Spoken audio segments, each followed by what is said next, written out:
अस्सलाम वालेकुम। आज बनाएंगे दावत स्पेशल रेसिपी। जी, जो खाएगा वाह वाह ही करता रह जाएगा। मक्खन जैसी क्रीमी ग्रेवी के साथ आज बना रहे हैं बीफ मलाई हांडी। बहुत ही आसान रेसिपी है। रेसिपी पसंद आए लाइक और चैनल को सब्सक्राइब करना बिल्कुल भी मत भूलिएगा। तो सबसे पहले एक कढ़ाई में 1/4 कप जो है ऑयल ले लिया है। जैसे ही ऑयल गरम हो जाएगा तो इसमें जो है बारीक चॉप की हुई एक बड़े साइज़ की प्याज को जो है मैंने चॉपर में डाल के बारीक सा चॉप कर लिया है। अब प्याज को बस इतना फ्राई करना है कि वो हल्की सी गुलाबी हो जाए और नरम हो जाए। जैसे ही प्याज नरम हो जाएगी तो इसमें 2 बारीक चॉप की हुई हरी मिर्चें डाल देंगे और साथ ही इसमें 1 खाने का चम्मच अदरक लहसुन का पेस्ट डाल देंगे। अब हरी मिर्चें और अदरक लहसुन के पेस्ट को 1 से 1.5 मिनट हमने प्याज के साथ फ्राई कर लेना है। जैसे ही अदरक लहसुन फ्राई हो जाएगा तो आधा किलो जो है बोनलेस बोटियाँ ले लें।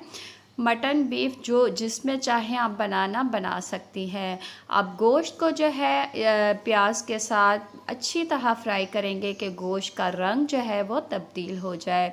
तो ये देखिए तेज़ आंच करके यहाँ पे मैंने जो है गोश्त को फ्राई कर लिया है। जब गोश्त का रंग तब्दील हो जाएगा तो अब इसमें 1 चाय का चम्मच कुटी हुई लाल मिर्च डाल देंगे, 1 चाय का चम्मच पिसी हुई लाल मिर्च डाल देंगे, 1 चाय का चम्मच भुना पिसा सफ़ेद ज़ीरा डाल देंगे, 1 चाय का चम्मच धनिया पाउडर डाल देंगे, 1 चाय का चम्मच नमक या अपने टेस्ट के हिसाब से आपने नमक डाल देना है इसमें।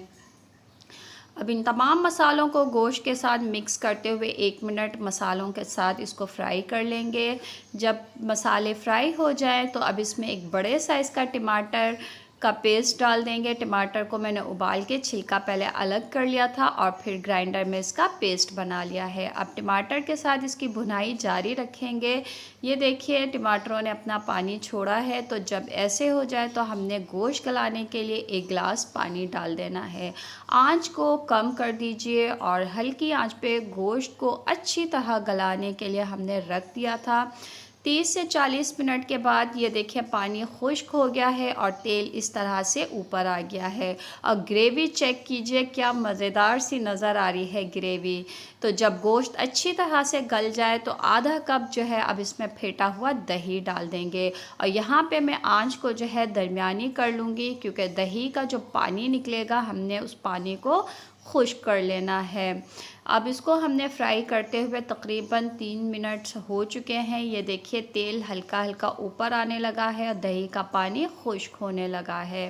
तो अब हम इसमें जो है 2 खाने के चम्मच फ्रेश क्रीम के डाल दें या दूध की मलाई डाल दें। आंच मैंने दरमियानी ही रखी हुई है इसमें। और क्रीम के साथ अब मिक्स करते हुए हमने इसको 1.5-2 मिनट के लिए पका लेना है ताकि जो है क्रीम डिज़ोल्व हो जाए और हल्का सा तेल ऊपर आने लगे। अदरक डाल लीजिए, जुलियन में कटी हुई गर्मा गर्म पेश कीजिए।